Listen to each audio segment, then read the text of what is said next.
Yeah, so we'll look at the Venn diagram and shading in detail. So first of all, this box shows the universal set, this particular box which you're seeing rectangular, or it shows the sample space, or it shows the bigger set in which A and B lie, and there could be extra elements too.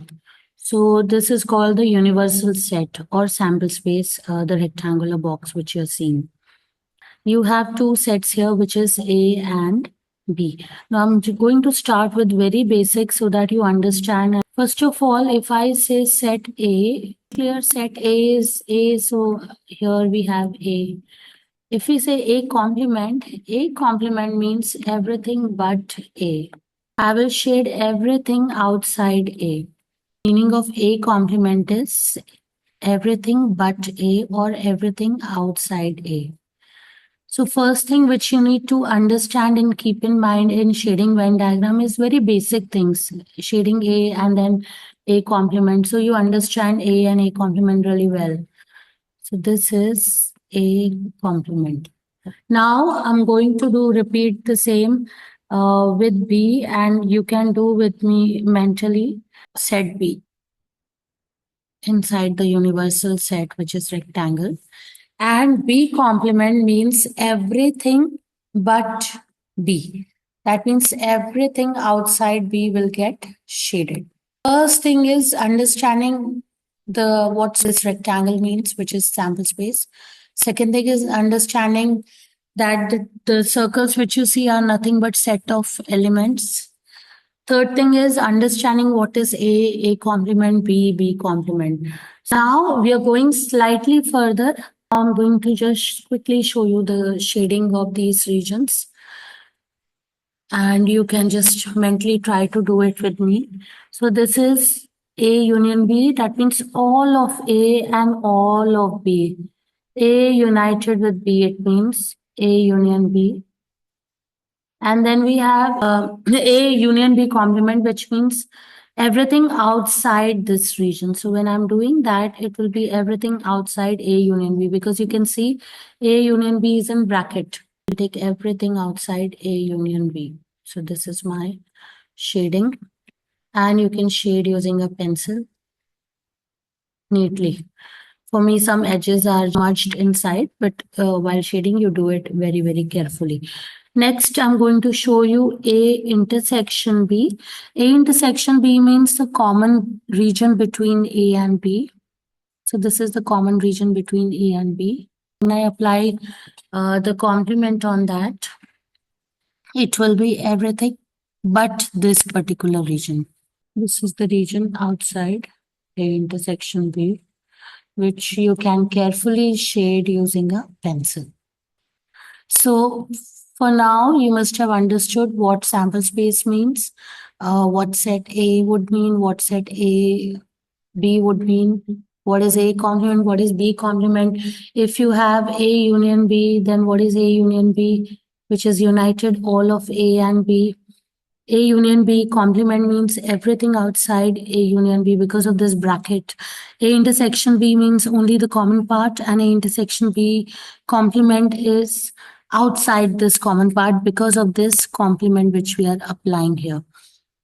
So once you're clear with this, we can move ahead with some more shading in Venn diagram. So just remember union means united here. So union means all of it. All you will shade. Complement means outside you will shade, or but that region. Everything but that region you will shade. And intersection means only the common part you will shade. So once you're done with the common part, or you understood common part and it says A intersection B complement, you can shade everything outside that, because in this case it would mean everything but A intersection B. All right, going little further. So earlier we saw union means all of it, A union B, all of A, all of B, and A union B complement will be everything but A union B. So everything outside A union B. Intersection means only the common part of A and B, and A intersection B complement would mean everything but A intersection B. That means everything outside A intersection B.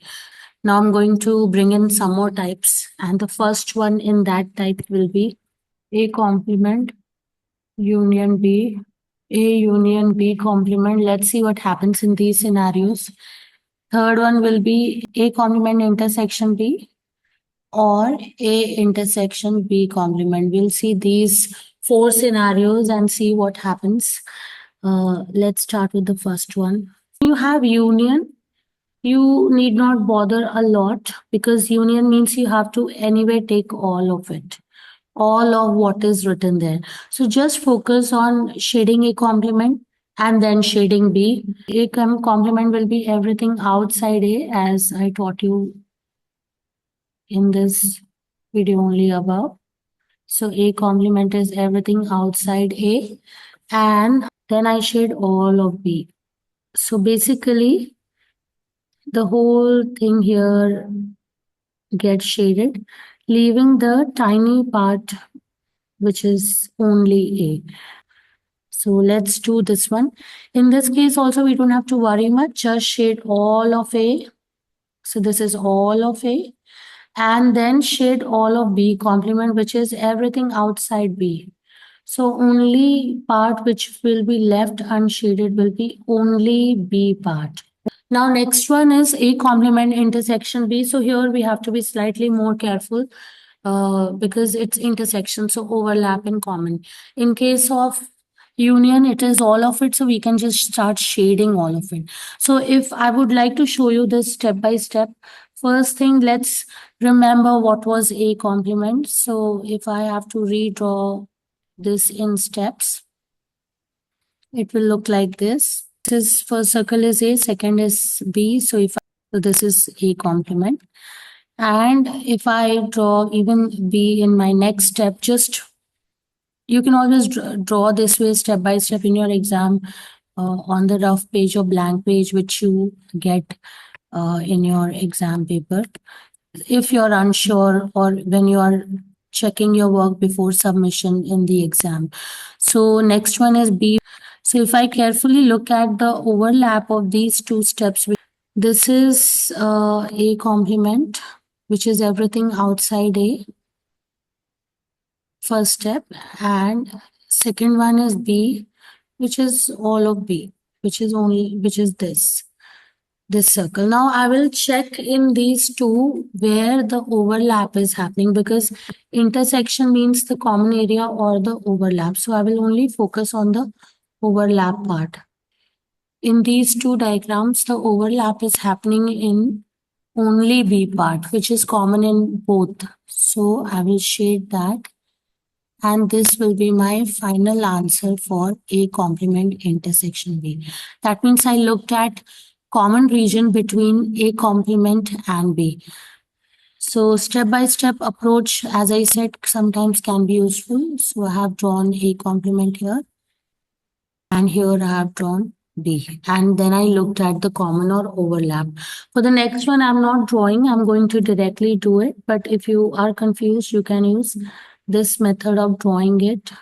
Sometimes it can be really helpful, especially when you have three circle Venn diagram. So A intersection B complement. B complement is everything outside B. And common with A part will be this part. So we have seen shading of 12 varieties of Venn diagram having two circles. I hope this is clear, and you can let me know via the chat or comment if you have any doubts around it. Bye for now.